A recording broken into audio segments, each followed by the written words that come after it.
Mga kwento ng lagim.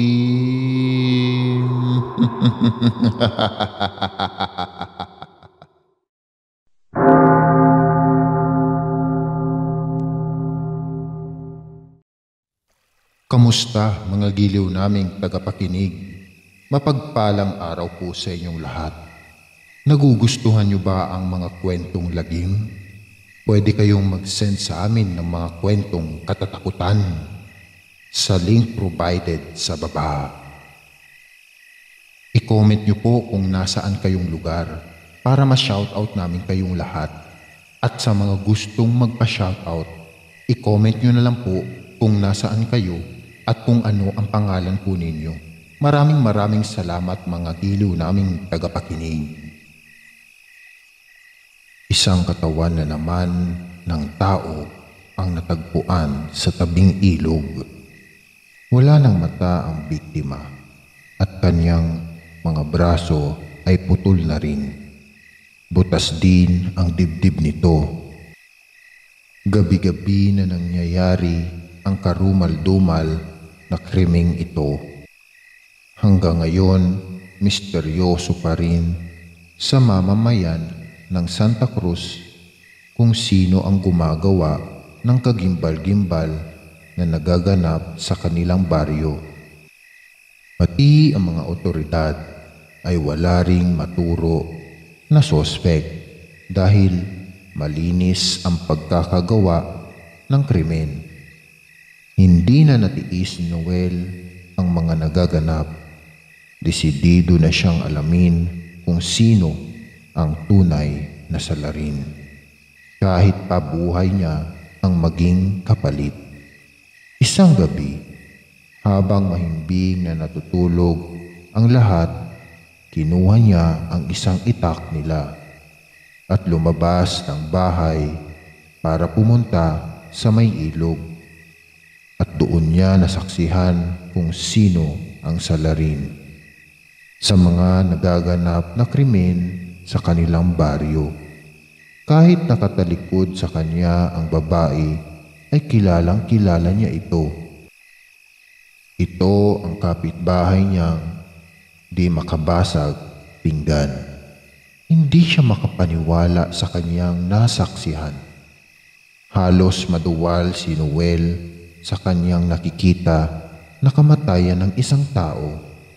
Kahit pa nakatalikod ang sospek ng krimen, ay kitang-kita ni Noel ang nakakubra ngisi nito sa kanyang labi habang pinagpapalo ang ulo ng biktima upang makuha ang utak nimo gamit ang kanyang itak. Gamit ang mga kamay ng babae ay ibinaon niya ito sa mata ng nakakaawang biktima. Tinadtad rin ng salarin ang mga kamay ng biktima na tila bakarne ng baka. Dahang-dahang lumabas si Noel sa kanyang pinagtataguan nang hindi napapansin ng babae. Dali-daling tinaga ni Noel ang likod ng babae gamit ang kanyang itak. Ngunit hindi agad namatay ang babae na siyang ikinakaba ni Noel. Parang ang hindi nito ininda ang pagkakataga ni Noel sa likod nito. Nanlilisik ang mga mata nitong hinarap si Noel at sinakmal sa liig. Halos hindi makahinga si Noel sa sobrang higpit nun. Ngunit sa di inaasahang pangyayari, nahawakan ni Noel ang kwintas ng babae. Ang kanyang nanlilisik na mata nito ay mas lalong lumala. Nagkaroon agad ng ideya si Noel. Hinila niya ang kwintas ng babae, dahilan para manghina ito. Walang inaksayang panahon si Noel at bigla niyang initak ang ulo ng babae.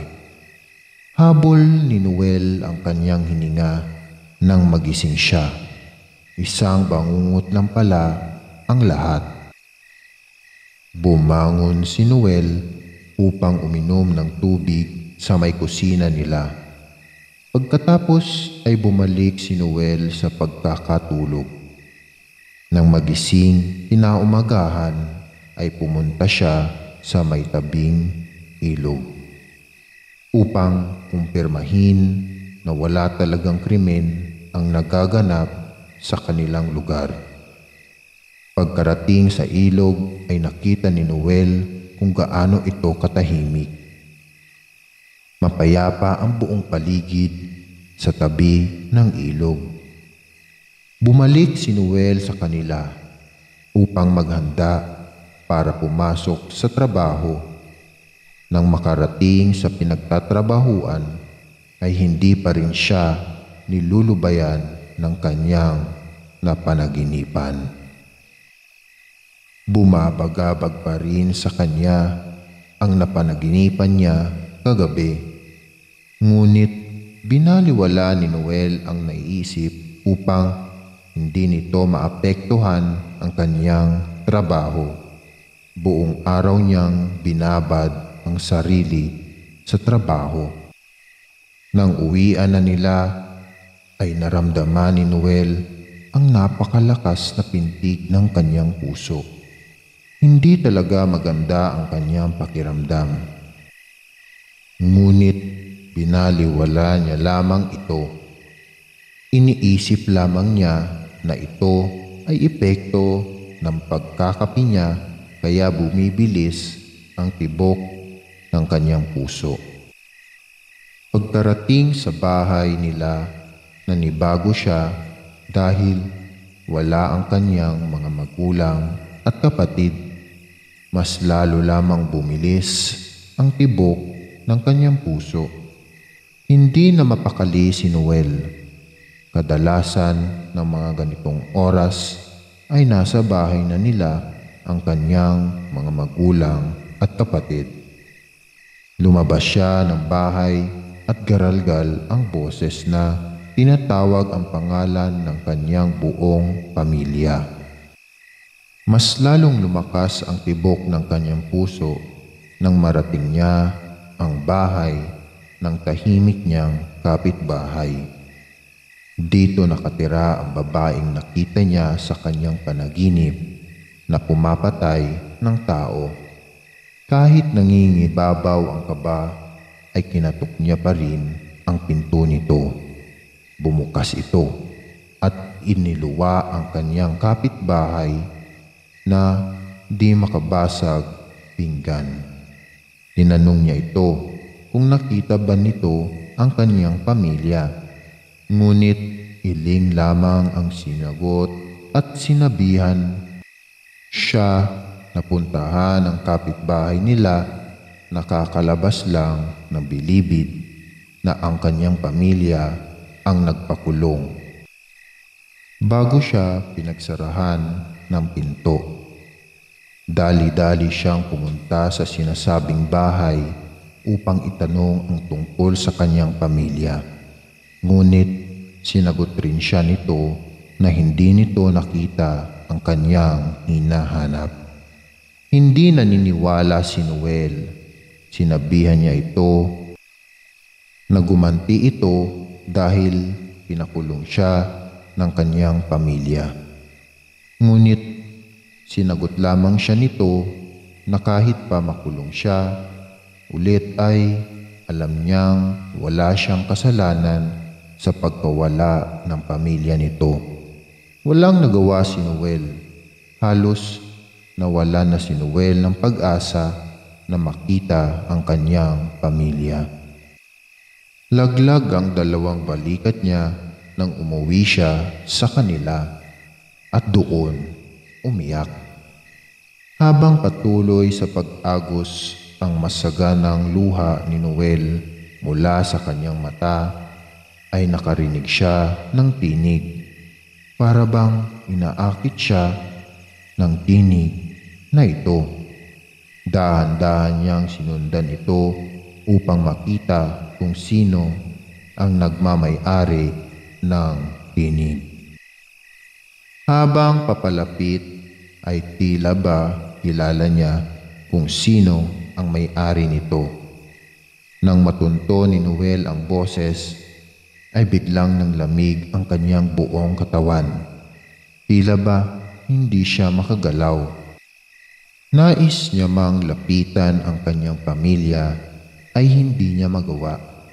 Nakita niya kung paano pumikit ang kanyang nakakabatang habang kumakanta, na kahit iniinda na nito ang galos at sugat sa kanyang katawan ay nakukuha pa rin itong kumanta. Ramdam na ramdam ni Noel ang hirap na dinadanas ng kanyang buong pamilya. Natauhan lamang si Noel nang tawagin siya ng isa niyang kapatid. Dali-dali siyang lumapit dito at umiyak na tinatanong ang mga ito kung sino ang gumawa sa kanila ng ganong klaseng krimen. Nakita niya ang kanyang ina na sobrang hirap na dahil sa pinaghalong sakit at pagod.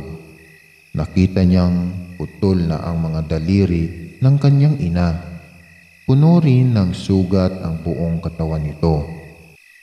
Nalingunan din niya ang isa pang kapatid na lalaki na nanaligo sa sariling dugo nito at wala ng ulo. Hindi maubos-ubos ang luha ni Noel dahil sa nasaksihang patay na ang isa niyang kapatid. Samantala, ang kanyang ina at dalawa pang kapatid ay nahihirapan na ring huminga na tila ba anong oras ay mawawala ang mga ito. Umiyak si Noel habang tinatanong ulit ang mga ito kung sino ang gumawa sa kanila ng nasabing krimen. Ngunit sinabi lamang ng mga ito na umalis na siya doon at mag-report sa mga pulis. Sinabi din sa kanya ng kanyang pamilya na mag-ingat siya at huwag magpapakita kay Lisa, ang babaeng kapitbahay nila, na napakatahimik.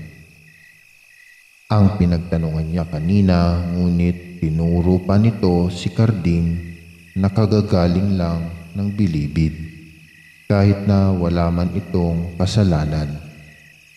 Nagsisi si Noel sa ginawang pamimintang. Gayunpaman, hindi umalis si Noel sa tabi ng kanyang mga pamilya. Sa halip ay kinuha niya ang telepono sa kanyang bulsa at tumawag ng tulong sa pulisya. Hindi pa man din natatapos ni Noel ang sasabihin ay bigla siyang nasigaw na sa sakit ng nararamdaman niya ang matulis na bagay na tumarak sa kanyang kamay dahil upang malaglag ang teleponong hawak nito. Paglingon ni Noel ay nakita niya ang nanlilisik na mata ni Lisa. Bigla na lamang siya nitong sinugod. Hindi makagalaw si Noel nang sakmalin niya ito sa liig. Halos malagutan siya ng hininga nang maisip niya na ganito rin ang nangyari sa kanyang panaginip. Biglang naisip ni Noel ang kwintas na halos mapamura siya nang makita niya na wala itong kahit na anong bagay na suot. Hindi makapaniwala si Noel na ang kanyang panaginip ay nagkatotoo. Kahit pa may iba na naiiba, halos mawala na si Noel ng hininga nang biglang humandusay sa lupa ang babae at mabilis na naligo sa sariling dugo. At doon niya nakita si Carding na may kasamang mga pulis. Nagpasalamat si Noel kay Mang Carding at sa mga pulis bago nilapitan ang buong pamilya. At halos mahimatay siya nang makitang wala ng buhay ang mga ito. Patay na ang kanyang buong pamilya. Humagulgol si Noel na tila ba isang musmos na iniwan ng magulang. Hindi matanggap ni Noel ang trahedyang nangyari sa buong pamilya niya. Halos araw-araw siyang walang buhay. Dumating din sa puntong nais niya nang tapusin ang sariling buhay upang makasama ang mga ito sa ilalim ng lupa. Dahil walang pamilya ang sospek nito sa kanilang baryo, ay walang magantihan si Noel. Simula nang mangyari ang trahedyang iyon, sa kanyang pamilya ay nawala na sa matinong landas si Noel. Tuluyan nang nilamon ng galit at puot ang kanyang puso. Napapansin na rin ng kanyang mga kapitbahay ang malaking pagbabago ng binata na noon ay napakabuti, ngunit ngayon ay tila ba isang kriminal na handang ubusin ang kanilang baryo. Gayunpaman, hindi pa rin nakalimutan ni Noel na pasalamatan si Carding. Dahil kung hindi ito tumawag ng tulong ay baka pati siya ay patay na rin. Si Carding rin ang palaging pumipigil sa kanya upang patayin ang sarili. Hindi nagtagal ay tila dahan-dahan bumalik ang dating Noel. Dahil ito sa tulong ni Carding. Ginabayan niya si Noel upang muli itong bumalik sa tamang landas. Labis namang nasiyahan ng baryo ng Santa Cruz nang malaman ang balitang ito. Buong Santa Cruz ata ang nagdiwang dahil nagbalik na ang Noel na nakilala nilang sobrang napakabait. Nang naghilom ang sugat sa puso ni Noel, ay tsaka niya lamang binalikan ang nakaraan. Tinanong niya rin si Carding kung bakit siya nito tinulungan, gayon ang kanyang pamilya ang dahilan kung bakit nakulong siya ng halos 10 taon. Tinanong niya rin ito kung paano niyo nalaman ang ganoong klaseng pangyayari. Nagulat si Noel, biglang lumuhod sa harap niya si Carding at paulit-ulit na humingi ng tawad. Inamin rin ni Carding ang totoo na anak niya si Lisa.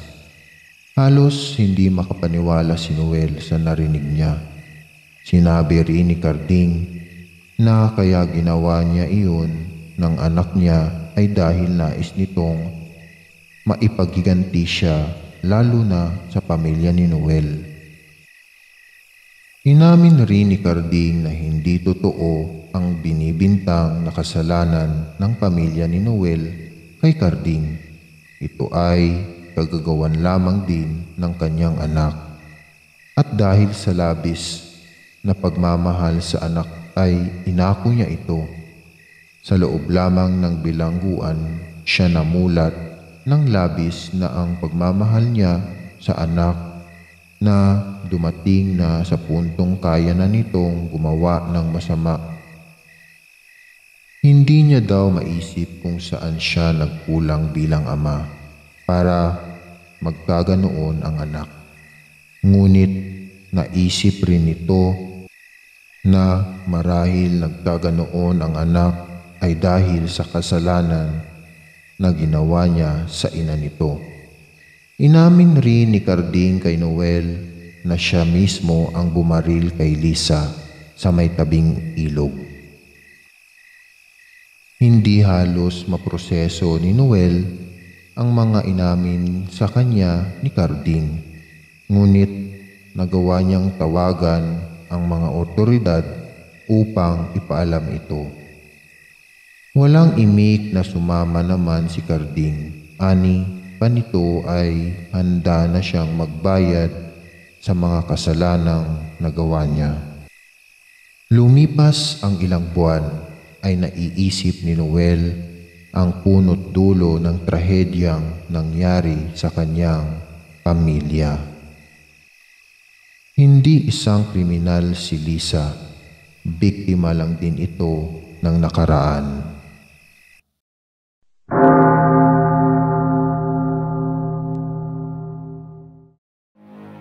Maraming salamat mga giliw naming tagapakinig. Huwag po nating kalimutan mag-subscribe at mag-like ng ating channel para sa mga kwento ng lagi.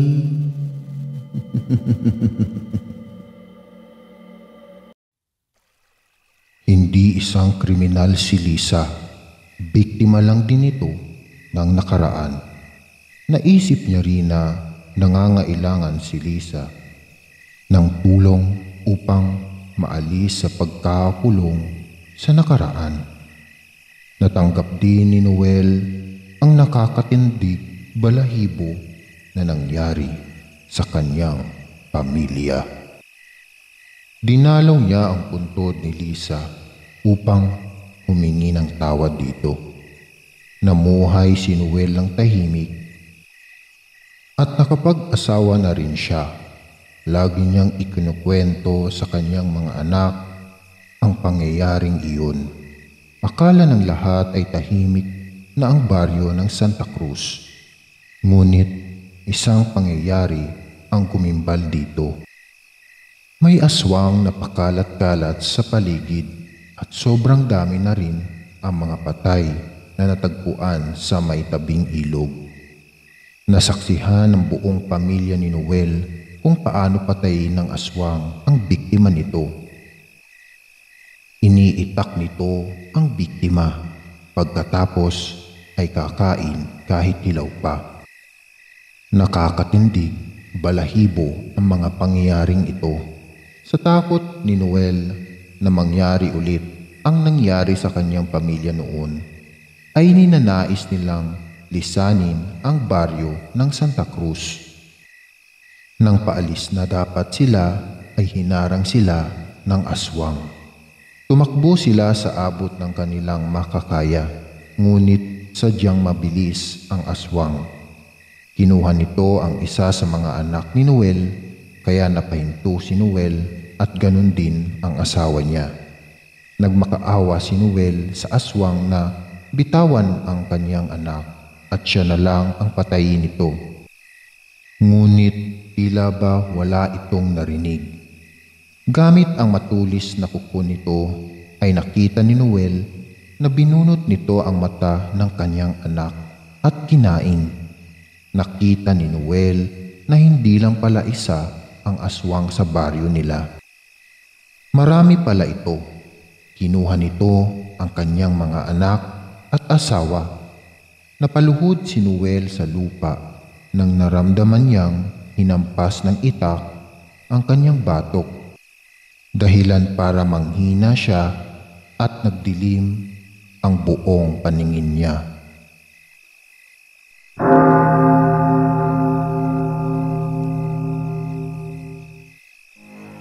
Maraming salamat mga giliw naming tagapakinig.